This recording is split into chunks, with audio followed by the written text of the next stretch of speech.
অজ্ঞস্য অশ্রদ্ধধানস্য সংশয়াত্মা বিনশ্যতি নয়াং লোকহস্তি ন পরণ সুখং সংশয়াত্মন যোগসংনস্থ কর্মাণং জ্ঞান সংচ্ছিন্ন সংশয়ম আত্মবন্তং ন কর্মবদন্তি ধনঞ্জয়।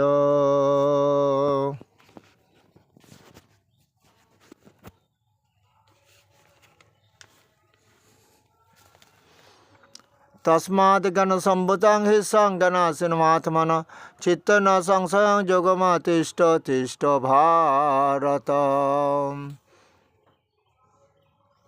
श्रद्धावान् लभते ज्ञानं तत्पर संयते इन्द्रिय ज्ञानं लब्धा परं शान्तिमाचिरनाधिगच्छति। अर्जुन শ্রদ্ধাবান ঈশ্বর পরায়ণ সংযতে ইন্দ্রিয় ব্যক্তি জ্ঞান লাভ করেন, জ্ঞান লাভ করিয়া অতি শীঘ্রই পরম শান্তি লাভ করেন। নহি জ্ঞান সদৃশং পবিত্র মিহ বিদ্যতে তদসং যোগসং সিদ্ধ কালীন আত্মনিবিন্দতি। এই জন্য প্রত্যেক মানুষের সেই শ্রদ্ধা ভক্তি দিয়ে জ্ঞান লাভ করা উচিত, কারণ জ্ঞানের মতন পবিত্র এই জগতে কিছু আর নাই।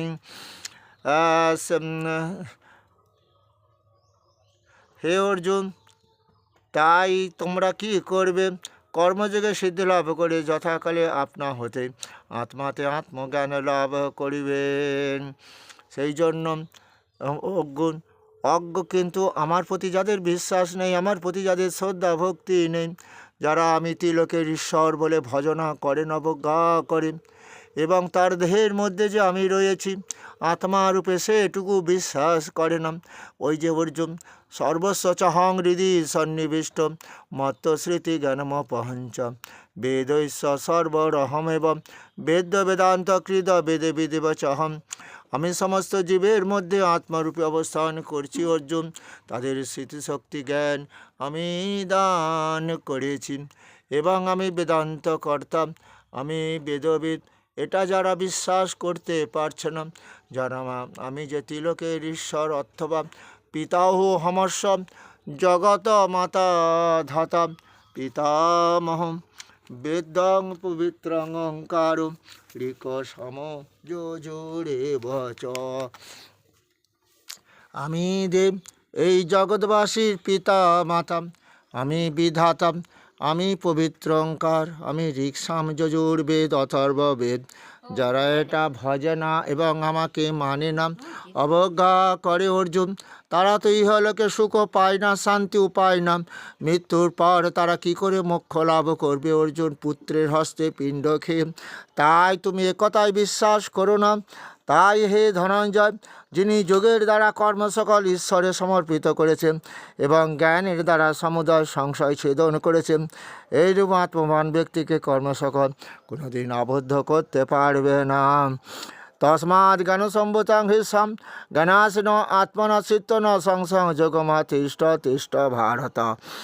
অতএব আপনার অজ্ঞান উৎপন্ন হৃদয়স্থ এই সংশয়কে জ্ঞানরূপ খড়গের দ্বারা ছেদন কর অর্জুন। কর্মযোগ আশ্রয় করে ভারত উঠ। ইতি জ্ঞানযোগ। আমরা ভগবানকে ঠিক বিশ্বাস করতে পারি না। যে মহাপ্রভু এসেছিল, যিনি বলেছিলেন হরের নাম কৈবলম কলৌ নাস্তেব গতির অন্যথা। হে কলির জীব, এই দেহ দিয়ে হরিনাম যজ্ঞ করো এবং হরিনাম যজ্ঞ ছাড়া দেহ দিয়ে সুখ পাবে না। এবং মৃত ব্যক্তির পেছনে আমরা হরিনাম করে তার পাপ খণ্ডন করার চেষ্টা করি, তাহলে এটা আমরা বিশ্বাসই করতে পারলাম না। আমাদের বলছে শ্রবণং কীর্তনং, পরমেশ্বরের জ্ঞানের কথা শ্রবণ করো। যে ভগবান কৃষ্ণ আমাদের এই বিষ্ণু রূপে পালন করছেন, তাই বলছে শ্রবণং কীর্তনং প্রভু বিষ্ণু শরণং পাদ সেবনং অর্চনং দাস সক্ষ আত্মনিবেদনম। এই যে আমাদের বলছেন ভগবান বিষ্ণুকে পদসেবা করো, তার ভজনা করো, এই যে কথাগুলো আমাদের বলেছেন ভগবান, কিন্তু আমরা পারিনি। আমি গোরাচাঁদ গোস্বামী, আমার দুঃখ কোথায় জানো? সেই ভগবানকে আমরা পুজো করি না। আমরা গোপাল জর্দা, গোপী জর্দা, কৃষ্ণ চানাচুর, মা লক্ষ্মী ফসফেট, অন্নপূর্ণা ফসফেট, ভগবানের ছবিগুলো দিচ্ছে কোথায়? ডালের প্যাকেটে। চিন্তা করতে পারো, মুগের ডাল, আবার স্টোনলেস রাইস, কৃষ্ণ স্টোনলেস রাইস, এ কী করছি আমরা?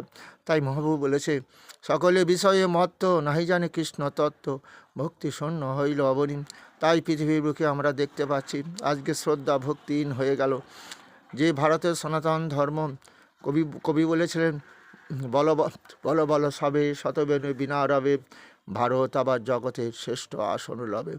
ধর্ম, আমরা সেই ভারতবর্ষ আজকে আমাদের ধর্ম আশ্রয় করেছে, কিন্তু আজকে যুব গোষ্ঠী বা যুব শক্তিটাকে আমরা ধ্বংস করে দিলাম। এই যে কবির কথায়, আমাদের দেশে সেই ছেলে কবে হবে, ধর্মে মহান হবে, কর্মে মহান হবে। আজকে তাদের আমরা মাতাল করেছি, মদ ওপেন করে দিয়েছি। আজকে তাদের মধ্যে শ্রদ্ধা ভক্তি নেই। শেষ মতো বাবা মাকে পুজো করে না, তারা কখনো বলে না কাকিমা, জেঠিমা, বড় মা, সব বয়াকা দিয়ে কথা বলছে। তাদের মধ্যে এত হিংস্র মানে কি বলবো, পাশবীয় ভাব জাগরণ হয়েছে যে তাদের মধ্যে দেখলাম না কোনো দিন কুরুচিপূর্ণ তাদের কথাবার্তা শুনলে।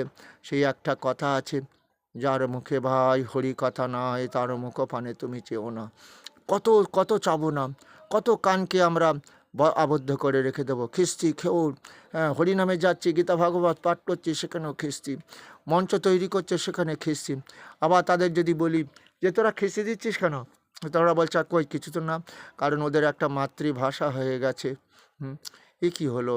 আমরা এটাই সেই মহাপ্রভু আমাদের বলেছিলেন, কলির জীব আর কি, চারিদিকে রোগ, মানে দেখছি মানুষটা ভালো, ডাক্তারখানায় গেল বলো দেহে সব পচে গেছে। এটাই তো ক্যান্সার, যে আকাশ বাতাস জল দূষণ হবে, নতুন নতুন রোগের প্রাদুর্ভাব ঘটবে। কলির জীবের এই অকাল মৃত্যু তো আমি সহ্য করতে পারবো না। আমি দাপড়ে বলেছিলাম যে সর্ব ধর্মান পরিত্যাজ্য মাম একাং শরণং ব্রজ, অহম তম সর্বপাপে মোক্ষই স্বামীমা সূচম। অর্জুন, সব ধর্ম ত্যাগ দাও, আমার ধর্ম পালন করো, আমি তোমাদের সমস্ত দেহ থেকে পাপ মুক্ত করে দেবো। অর্থাৎ কাম ক্রোধ লোভ স্বরূপ এই দিয়ে আর থাকতে পারবে না। যেটা দুর্যোধনের হয়েছিল, কাম ক্রোধ লোভে জাগ্রত হয়ে সে আমাকে অপমান করেছিল। আমি তো মহাপ্রলয় চাইনি অর্জুন, আমি তো চেয়েছিলাম শান্তি, শান্তির দূত হয়ে গেলাম। কিন্তু সেই দুর্যোধন আমাকে কি বললাম, কৃষ্ণ তোমার জ্ঞানের কথা শুনবো না, বিনা যুদ্ধে সূচের অগ্রে যেটুকু মাটি ধরে দেব না। হাই রে, আমাকে মহাপ্রলয় করতে হবে। আমি যে সেই কৃষ্ণ, যদা যদা হি ধর্মস্য গ্লানি ভবতি ভারত, অভ্যুত্থানম অধর্মস্য তদাত্মানং স্যামহম, পরিত্রাণায় সাধুনাম বিনাশায় চ দুষ্কৃতাম, ধর্ম সংস্থাপনার্থায় সম্ভবামি যুগে যুগে। আমি তো অর্জুন, এটা দাপর যুগ, অর্ধেক লোক পাপ পথে গমন করেছে, তোমরা সৎ পথে আছো। দেখো তোমাদের দিকে সৈন্য সংখ্যা খুবই কম, আর ওই দুর্যোধনাদি অর্থাৎ কৌরব পক্ষে যত মহারথীরা ওখানে সমবেত হয়েছে, এবং হয়তো ধৃতরাষ্ট্র ভাবছে আমারই জয় হবে, কিন্তু ধৃতরাষ্ট্রও ভুলে গেল সে হচ্ছে ভারতবর্ষের রাজা। পুত্র স্নেহে অন্ধ হয়ে আজকে রাজার যে রাজধর্ম সে পালন করল না, তাই তো তাকে আমাকে শিক্ষা দিতে হবে। আজ এই কলিযুগে কোটি কোটি দুর্যোধন তৈরি হয়ে গেছে, যারা ধৃতরাষ্ট্রের মতন পুত্র স্নেহে অন্ধ হয়েছিল ধৃতরাষ্ট্র, কিন্তু এরা পুত্র স্নেহে অন্ধ নয়, এরা গদির লোভে অন্ধ হয়ে শক্তিকে কায়েম করবার জন্য। এবং শক্তিটা কি? ভারতবর্ষের মঙ্গলের জন্য না, শক্তিটা হচ্ছে ওই যে কি, ধর্মটা কি, আত্মৌপমেন সর্বত্র সমাং পরশতি জহর্জুনম, সুখং বা যোধি দুঃখং সযোগী পরমত। আমার মতে সেই যোগী শ্রেষ্ঠ অর্জুন। সবাইকে আপনভাবে যারা কেউ দুঃখ কষ্ট ভোগ করছে, আমরা পরম ঈশ্বরের সন্তান, তার দুঃখ কষ্ট আমাকে দূর করতে হবে। খাদ্যমন্ত্রী শিক্ষামন্ত্রী থেকে দেখলাম কোটি কোটি টাকা তারা আত্মসাৎ করে কী করছে, শিক্ষা ব্যবস্থাটাকে ভেঙে দিল। তারা এখন কি করছে, যে বলছে লেখাপড়া শিখে কী হবে, বাবার যদি পয়সা থাকে চাকরি পাবো। খাদ্য কি সমস্ত কুরুচি, অর্থাৎ কি যে খাদ্যগুলো এখন দেখি আমরা, আটা দেয় কি দেয়, সেগুলো গরু ছাগলে খায়, সবাই বলে পেটের যন্ত্রণা হয়। হাই রে ভারতবর্ষ, আমরা ভুলেই গেলাম যে আমাদের হর্ষবর্ধন ভারতবর্ষের রাজা ছিল। এই কুম্ভ মেলায় গিয়ে গরিব দুঃখীদের সোনা দানা কাপড় চোপড় অন্ন খাদ্য বস্ত্র দান করত। আর হ্যাঁ, ভাগ্যশ্রীর কাছে দান করতে করতে একটি কাপড় নিয়ে নিজে পড়তো। হায় রে সেই ভারতবর্ষ, আজকে আমরা কত নোংরা করে ফেললাম, কিন্তু কিন্তু কিছু হবার নেই। সবাই ভাগবত বলছে এটাই কলির প্রভাব। এই জন্য মায়েদের বলেছিল আদর্শ সন্তান তৈরি করো মা, তোমরাই তো পারবে আদর্শ সন্তান। যেমন আমার ওই প্রহ্লাদ দৈত্যকুলে জন্ম নিয়েছে, তার মা কয়াদু দৈত্য কন্যা, তার পিতা হিরণ্যকশিপু দৈত্য হওয়ার সত্ত্বেও জানো না মা, ওই ওই কী করলো, নারদ মুনি নিয়ে চলে গেলেন কোথায়, নারদ আশ্রমে। কেন নিয়ে গেলেন? কারণ দেবরাজ ইন্দ্র এসেছিল তার ভ্রূণ হত্যা করবে, কয়াদুর ভ্রূণটাকে। কিন্তু তখন নারদ মুনি বলল না, জগৎকে শিক্ষা দিয়ে যাব। দেখো সৎসঙ্গ স্বর্গবাস, অসৎসঙ্গ নরকবাস। দেখো আজকে গর্বের সন্তানটাকে সৎসঙ্গ লাভ করাবো, আমি চলে যাব ওই না আমার আশ্রমে নিয়ে যাব। কারণ হলাহল পর্বতে আজকে হিরণ্যকশিপুর ধ্যানে মগ্ন আছে, ব্রহ্মার স্তব করছে অমরত্ব লাভের জন্য। নিয়েও গেলেন গর্বের সন্তান আজকে নারদ মুনির আশ্রমে, সেখানে যা শুনল সেটাই তার কোথায় এই ভবমাঝারে যখন সে এলো, সবাইকে এক কথায় বলে দিল এই জগতে বাবা মা বড় সত্য, কিন্তু তার থেকে বড় হলো দীক্ষাদাতা গুরু। সে আমার হরি, সে আমার গুরু, হরি গুরু, গুরু হরি। আজ আমরা গ্রহণ করতে পারলাম না, তাই বলছে সেই মহাপ্রভু চৈতন্য চরিতামৃতে, তোমরা ভজ কৃষ্ণ, বল কৃষ্ণ, লহ কৃষ্ণ শিক্ষা। 8 বছরের বালক সে যে কৃষ্ণ আশ্রয় করেছিল, তাই তার আপদ বিপদ সেই কৃষ্ণই তো উদ্ধার করেছিল। তাই কলিজীবকে এটাও বললেন, কি বললেন? ভগবান বললেন কৃষ্ণ নাম ভজনে হয় জীবের পাপ মুক্তির কারণ, কর্মভোগ রোগেতে ঔষধ রসম। ওগো কলির জীব, তোমাদের রোগের শেষ থাকবে না, কত নতুন নতুন রোগের প্রাদুর্ভাব ঘটবে। তোমাদের অকাল মৃত্যু তো আমি সহ্য করতে পারবো না। তাই দেখছি যে কেউ বললো হসপিটালে গেল, ভালো লোকটা বললো সব পচে কাছে কদিন পরে মারা গেল। কারণ আমার ভগবান আমাকে সারা মাসে 30টা দিনের মধ্যে অধিকাংশ দিনই থেকে আমার গীতা পাঠ। আমার কষ্ট হচ্ছে যে কৃষ্ণ নাম ভজনে তাদের দেহ পাপ মুক্ত হয়ে যেত। তিনি শিক্ষাও দিলেন হরিদাস রূপে, তিনি 22টা বাজারে বেত্রাঘাত খেয়ে জগৎকে দেখিয়ে দিলেন এই হরিনামের মাহাত্ম্য। সৌনিক মুনির পুত্র সিংহী আজকে আমার পরীক্ষিত রাজাকে অভিশাপ দিয়েছিল 7 দিন পরে তাকে তক্ষক নাগ দংশন করবে, অকাল মৃত্যু হবে। সেই পরীক্ষিত রাজা বলেছিল, কি বলেছিল, না আমার দেহের মৃত্যু হবে, আমি কৃষ্ণ কথা শ্রবণ করব। তাহলে অর্থাৎ ভাগবত শ্রবণ করব, যেটা ব্যাসদেব লিখেছেন। তার পুত্র কি আমার তার পুত্র সেই ভাগবত কথা সেই পরীক্ষিত রাজার কাছে শুনলেন। বুঝতে পেরেছ? সুখ পাখি থেকে সৃষ্টি সুখদেব, যার কাছে শ্রবণ করলেন। বুঝতে পেরেছ তোমরা? সেই ভাগবত কথা শোনো, হরিনাম সংকীর্তন করো।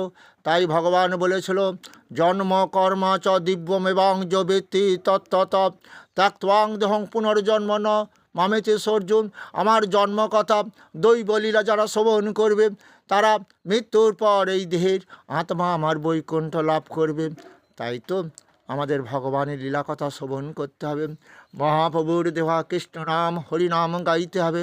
ভাগবত কথা শ্রবণ করলে সেই ভগবানের প্রতি কি আমাদের শ্রদ্ধা ভক্তি বেড়ে যাবে। কারণ যে পুতানা রাক্ষসী আজ ভগবান কৃষ্ণকে বধ করতে এসেছিল, সেই পুতানা রাক্ষসীকেই বধ করলেন আমার সেই ভগবান। অগাসুর বকাসুর কত অসুর বধ করেছিলেন। শুধু কি তাই, আজকে ভগবান আজকে মাত্র তখন হয়তো বয়স তার 10, তিনি কি আমাদের গোবর্ধন পর্বত 20 আঙুল দিয়ে তুলে ধরে জগৎকে দেখিয়ে দিল আমি কৃষ্ণকে। স্বয়ং দেবরাজ, দেবতাদের রাজা দেবরাজ ইন্দ্র, তারও অহংকার হয়েছিল। আজ ভগবান যখন 20 আঙুল দিয়ে সেই গোবর্ধন পর্বতে তুলে ধরেছে, তখন দেবরাজের মনে অহংকার চূর্ণ হয়েছে, তখন বললেন উনি সাধারণ বালক নয়, উনি জগৎ সৃষ্টিকর্তা পালনকর্তা কৃষ্ণ। আচার খেয়ে পড়লেন, হে ভগবান, হে ভগবান কৃপা করো, আমার অহংকার চূর্ণ হয়ে গেছে। তাই আমি ভেবেছিলাম তুমি রাজার ছেলে, সকালে উঠে কেন গরু চড়াবে? জগৎকে দেখিয়ে দিলে যে গরুর যেমন দুধ খাবো, তাকেও আমাদের গরুকেও পালনও করতে হবে।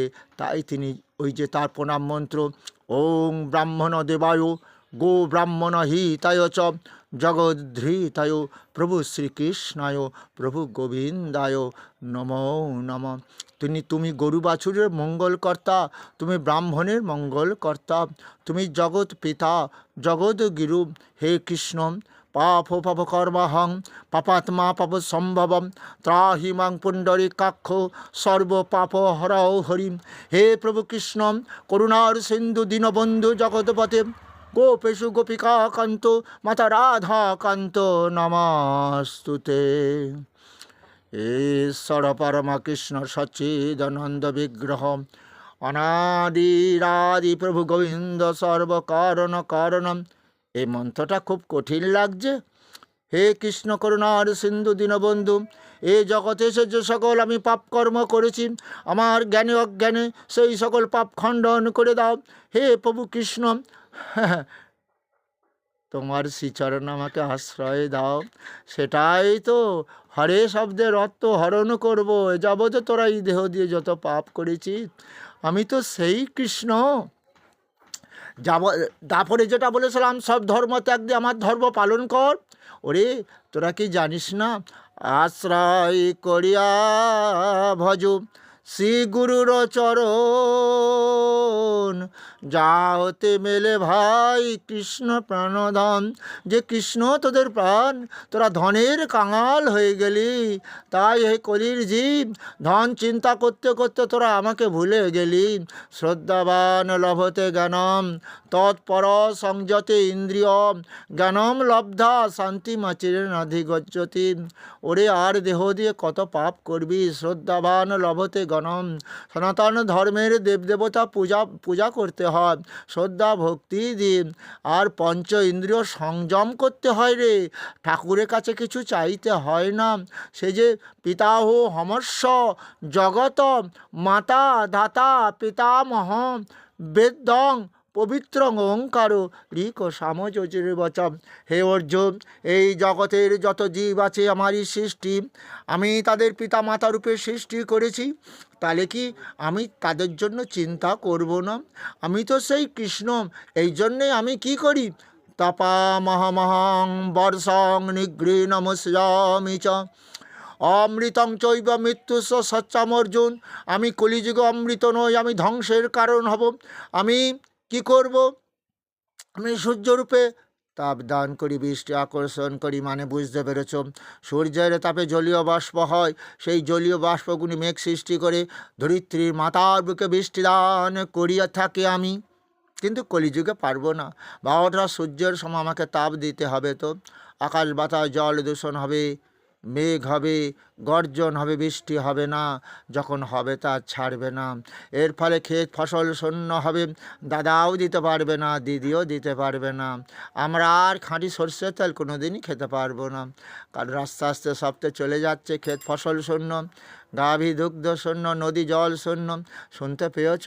কলির যুগের ছেলেমেয়েরা বাবা মা বসবে না, বয়োজ্যেষ্ঠ ব্যক্তি মানবে না, বেদ পুরাণ শাস্ত্রের কথা মানবে না, মদ তাদের প্রিয় পানীয় হবে। তাহলে আমি কৃষ্ণ নাম ভজন করো আমার।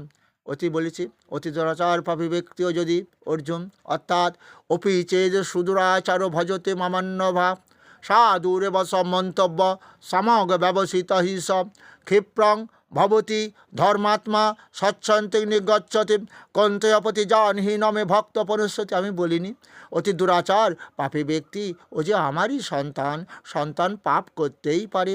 তাহলে সে যদি আমাকে আশ্রয় করে, হা কৃষ্ণ প্রভু আমার করুণার সিন্ধু দীনের বন্ধু, কৃপা করো প্রভু। তাহলে কি আমি কি কৃপা করতাম না তাদের? তাই তো বললাম, অপিচে যে সুদূরাচারও যদি অতি দুরাচার পাপী ব্যক্তিও যদি অর্জুন আমার শরণাপন্ন হয়, আমার কৃষ্ণ নাম ভজন করতে করতে এ দেহ আমি পাপমুক্ত করে দেব।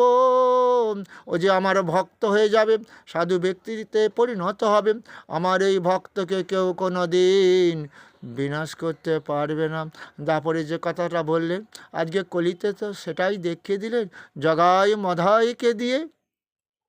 নিত্যানন্দ প্রভুকে যখন মাধাই কলসের কানা ছুঁড়ে আঘাত করেছে, তখন কি প্রভু বলেনি মেরেছ মোরে কলসের কানা, তাই বলে তোকে কি আমি প্রেম দেব না? আয় রে আয় আমার বুকে, আয় রে মাধাই।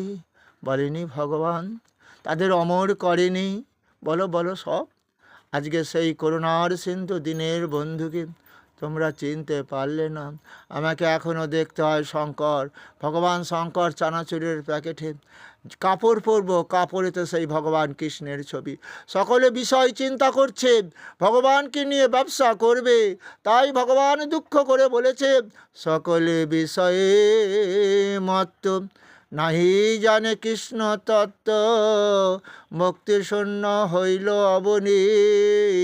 কলিকাল সর্পবিষে দগ্ধ জীব, না জানে কে সপনি। বাড়ি গাড়ি তৈরি করবে, ভোগ করতে পারবে না, পেট পুরি তো তুমি খেতেই পারো না। শুধু প্যানফট্টি রানটাকে খেয়ে আর কাজ হবে কি করে? ওই দেহযন্ত্র তৈরি করেছে যে ভগবান। ওই যে বললাম অর্জুন, আমি বৃষ্টি দিলাম ধরিত্রী মাতার বুকে, 4 প্রকারে অন্ন সৃষ্টি হলো, চর্বচুষ্য লেজ্জ পেয়, অহম বৈশ্য